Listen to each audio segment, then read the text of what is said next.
Questions are technical or motivational. When should I expect the results? All these types of questions you ask me in comments and via email.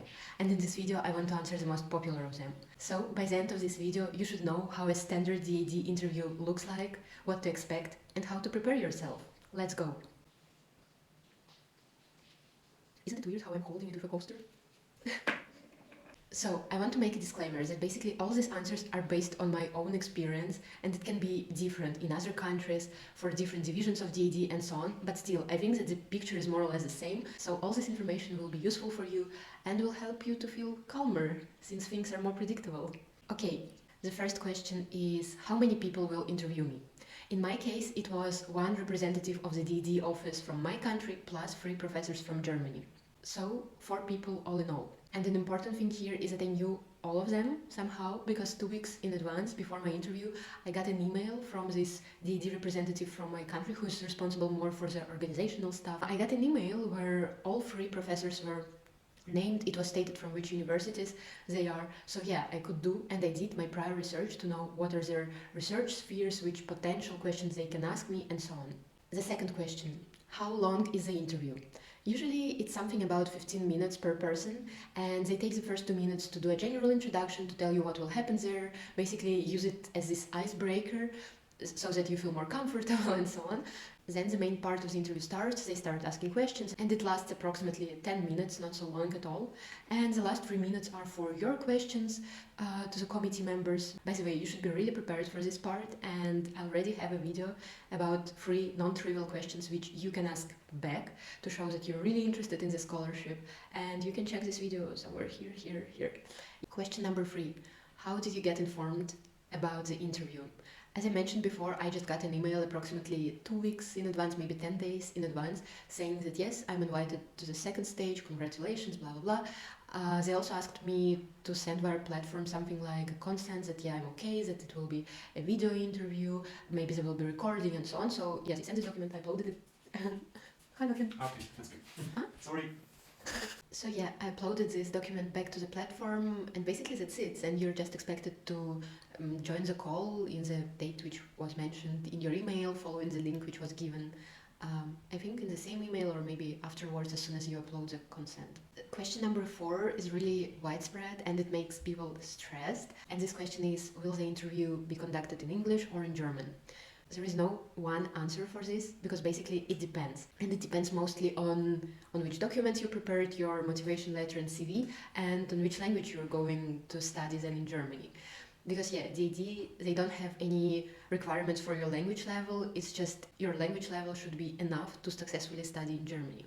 And if all your programs are in English, if you did not mention in your CV that you speak even a little bit of German, then yeah, it would be weird to have an interview in German, and you will not have an interview in German in this case. However, if for example you have chosen several programs in English and several programs in German, and you also stated in your CV that yeah, I speak German like a 2 B1, it can be that they do a small talk at the very beginning, for example, to check that basically you're not lying and so on. For sure, if everything is in German and you have the major part of programs in German and your language certificate which you uploaded together with all your documents is like test DAF or whatever, basically German language certificate, then highly likely your interview will be in German. How it was in my case, when I joined the call, it was almost the first question I think from the coordinator of my country who's managing all the organizational things before and during the interview, and yeah, he basically asked me English or German, English or Deutsch, and yeah, I think I answered in English or maybe in German that yeah, I speak a bit of German, but I would prefer to do it in English because I feel more comfortable this way. And yeah, no further questions. They just made a joke that yeah, many people actually speak pretty good German, but they're shy, they're afraid to start speaking in German, so we asked them in advance, and it worked as an icebreaker, let's say in my case. But my takeaway here is don't overstress it, and if all your programs are in English, you submitted documents in English and you did not state in your CV something like, oh, I speak B2 in German, then there is no reason for them kind of to check it, I guess. Another question is also about languages, and it's a question, is the problem if my English or German is not fluent? Here I can speak just about English, but I think it's also applicable to German. And the answer is, what these professors are trying to check and what they care about is that your language level will be enough for you to study abroad, to integrate in the culture, to work, write papers, study in this multicultural environment. And for sure, if it's really hard for you to understand their questions and so on, then it's a question, how did you get your IELTS or TOEFL certificate? It will be just not possible, right? Everyone understands that your speaking can be not the best, not the most fluent one, especially when you did not live abroad, when you did not practice it on a daily basis. Back then, my English was much worse, or maybe like twice worse than it's now, but it's just because now I'm using English every day for 3 years in a row. So yeah, sadly I don't have videos where I can show you how I spoke English before, but trust me, it was much worse, and still it was enough to get a scholarship and to go through the interview process without any problems. For sure, being prepared for it in advance also. Another thing which I guess is useful to keep in mind is that if your interview is in English, highly likely these professors are also not natives. For sure, they speak pretty good, pretty fluent English because they use it to write papers on their conferences and so on. But you're just starting your way, so no one expects perfect fluency from you. And it's definitely, I would say it's not the most important factor. Your English should be just good enough for you to deliver your message, to explain clearly what you want to explain, and then in future to study your master programs. Question number 6, I guess, is, are there more motivational or technical questions? The answer is both, but the proportion can vary. In my case, it was approximately 60% of theoretical questions, so more related to my area of specialization and future studies, and approximately 40% for motivational questions like why Germany, what do you want to do after your studies, and so on. I know from the experience of my friends and other scholarship holders that some interviews are harder and professors focus 80% of the time, for example, on asking theoretical questions, some really like formulas and so on. But for some people it was really chill, and for example for them it was 60% about their motivation and just 40% about their area of research and studies. How you can predict it? There is no 100% way to know. Just when you're on the interview or after your interview, you will know how many questions were technical and how many of them were motivational. But I would say I can share my experience here. Since my area of specialization in my bachelor's and my plans for masters were pretty narrow, like actuarial science, which is a very particular sphere of economics, maths and statistics, focused on insurance, in my case pension insurance, so it was like pretty niche, I would say. And professors who interviewed me, they were more specialized on general economics, management and so on. So for sure, yes, they were about pensions, but they didn't have such a deep expertise in this field. And maybe I was lucky in this way, so that they could not ask me some really like hard questions, even though I was prepared to them and I was ready to answer anything about formulas, also approaches and so on. They asked me in general which approaches I use in my research, in my bachelor thesis, and yeah, I just answered these questions. But for example, if your area of specialization is machine learning and the professor or even some of them who interview you are specialists in machine learning, then I would say, yeah, maybe you're in a bit harder situation because they can start ask you really deep questions, tricky questions and so on. So that's why I really hope that you also will get the information about your professors together with the email saying you that you're invited for the second step. And then it's super important to do your stalkering, prior research on these professors, their scientific papers, their area of research, so that you also can think in advance, okay, what type of questions they may ask me. Another thing which I want to mention here to help you feel a bit calmer and don't be so stressed, I would say, is that no one expects that you know everything. Come on, many of us just finished our bachelor's and applying for studies in like masters. For doctoral DAAD scholarship, yes, it's a bit different, but let's say the major part of us is applying for masters. And what they expect from you is that you're really into your research topic, into your studies, so you know a lot of like, not to say general information, but top level information. And it's important how you approach questions even when you don't know a precise answer. If you say something like, oh, I don't know, and then you're lost, maybe it's not the best way to react. But if you say, oh, I think I can approach this question in this way, or I would do it this way, or maybe, yes, I don't have enough knowledge right now, but I think it's a really interesting question and I should do deeper research on this and so on, it shows that you're still learning, you're open to getting feedback, you're openly accepting that you don't know everything yet, but yeah, you're on a way to better you, and it's important.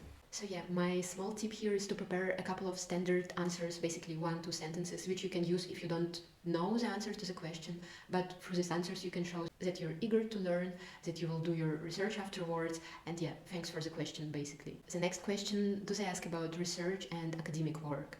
In most cases, yes, because DAAD is academic scholarship. So they really want to know which research you already did in your bachelor's, what are your plans for your master's, and maybe even afterwards.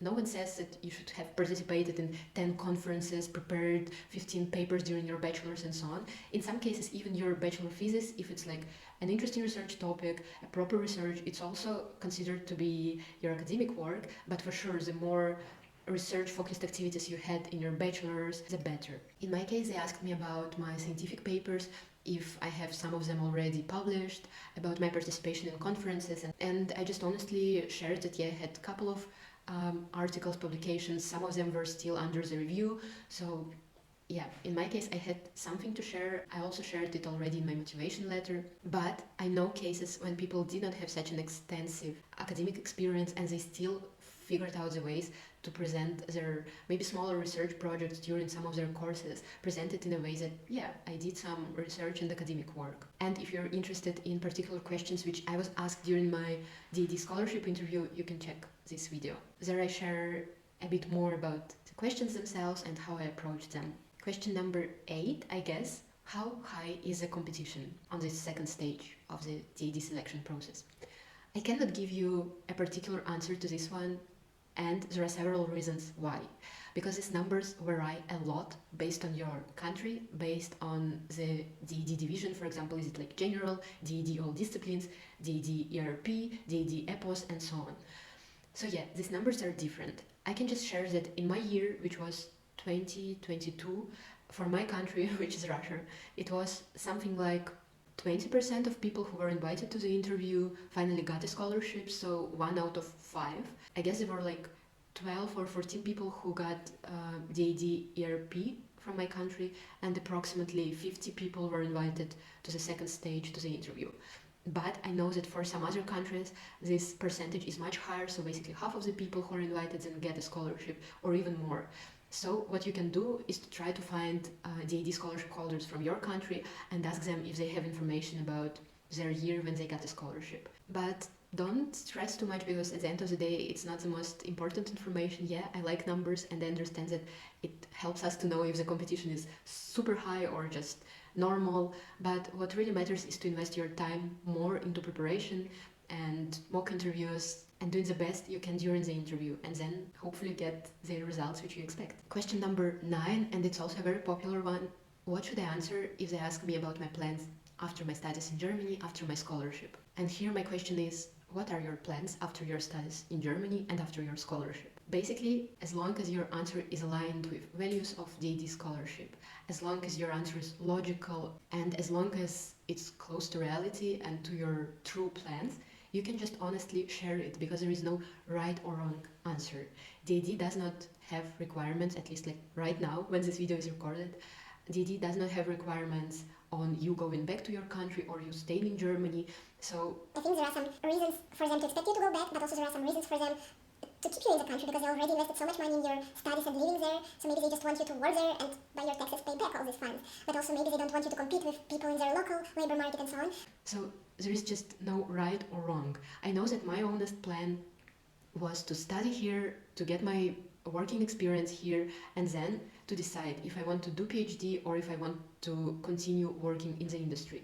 And basically this question is not just about, oh, are you going back or are you staying here? This question is much broader. It's much more about which impact would you like to do? Would you like to do it in the industry or in the academic sphere? So just share your honest answer as long as it's logical and close to the scholarship goals. And the last question, how long should I wait for the results? In my case, after the interview, it took them between 3 and 4 weeks to share the final letter of admission and share that, yeah, congratulations, you got a scholarship. So I would say approximately 1 month. Again, I can imagine that this time varies based on the country, the scholarship type, because for sure for DAAD ERP, which is just for economic and business disciplines, there are less candidates, they have to conduct less interviews in shorter amount of time, so maybe that's why I would say we got results pretty fast for German standards. But for DAAD all disciplines, there are just more candidates, so doing interviews takes more time, then making a decision may also take more time. So yeah, It depends, but highly likely they will share with you when you should expect the results, or it also can be one of your last questions during your interview, like very politely, may you share please, when should I expect to get the results? Yes guys, I hope that this video was really useful and now you feel a bit calmer about your upcoming DAAD interview. So, the best of luck and thanks for watching.